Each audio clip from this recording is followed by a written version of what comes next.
ये कहानी जो मैं तुम्हें सुनाने जा रहा हूँ किसी साधारण भय की नहीं है। ये कहानी हमारे गांव के बुजुर्गों द्वारा कही गई एक सच्ची घटना पर आधारित है। मुझे याद है वह रात जब मैंने पहली बार उस गांव का नाम सुना था, निर्भयपुर। एक ऐसा गांव जो किसी भी नक्शे पर नहीं मिलता, फिर भी कुछ बुजुर्ग उसकी चर्चा करने में डरते हैं। मैं एक शोध करता था, पुरातन कथाओं, मृत सभ्यताओं और रहस्यमय रीतियों का अध्ययन मेरा शौक और अभिशाप दोनों था। एक दिन पुराने पांडुलिपियों के संग्रह में मुझे एक पत्र मिला जिस पर तारीख थी 18/4/1943 और स्याही इस तरह फैली थी जैसे किसी ने उसे घबराहट में लिखा हो। पत्र में सिर्फ इतना लिखा था, यदि कभी निर्भयपुर आओ तो सूर्यास्त से पहले लौट आना, क्योंकि वहाँ का अंधेरा जीवित है। मुझे चेतावनी से भयभीत नहीं किया बल्कि आकर्षित किया। अगले महीने मैं वहाँ पहुँचा। गांव की हवा में कुछ अजीब था। नीम के पेड़ झुके हुए जैसे वे किसी अदृश्य सत्ता के आगे प्रणाम में स्थिर हो।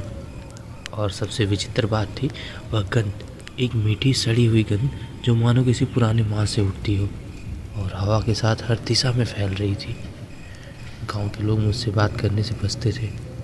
बस एक बूढ़ी औरत ने कांपते होठों से कहा, यहाँ की धरती जिंदा है साहब, और जो नीचे सो रहा है उसे कोई फिर से जगाने की कोशिश न करे। उस रात मैंने गांव के बाहर एक पुराने कुएं के पास अपना तंबू लगाया। आधी रात को धरती हिलने लगी, न हल्की न जोर, बस इतनी कि मेरे दिल की धड़कन उसके साथ तालमेल बैठा ले। तभी कुएं से एक मानवीय आवाज़ आई, मानो सैकड़ों फुसफुसाहटें एक साथ हो, जैसे मृत आत्माएं समय की दीवार की उस पार से पुकार रही हो। मैंने देखा उस कुएं से कोई काली आकृति बाहर आ रही थी।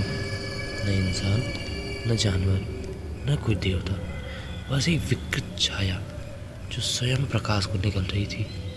उसकी आंखें नहीं थी, पर फिर भी मैं महसूस कर सकता था कि वह मुझे देख रही है, मेरे भीतर झांक रही है, जैसे मेरी आत्मा का नाम ले रही हो। मैं भागा इतनी दूर, यह नहीं जानते। बस इतना याद है कि अगली सुबह मैं शहर के अस्पताल में था। मुंह पर मिट्टी लगी थी और आंखों में वही छवि जमी हुई। डॉक्टर ने कहा मैंने लगातार 3 दिन से कुछ नहीं खाया न सोया, पर आज इतने सालों बाद भी जब कभी हवा में वही मीठी सड़ी गंध आती है, मैं काँप उठता हूँ, क्योंकि मैं जानता हूँ वो निर्भयपुर की चीज़ जो नीचे सो रही है वो अभी भी जाग रही है, और शायद अब वो मेरे शहर तक पहुँच चुकी है।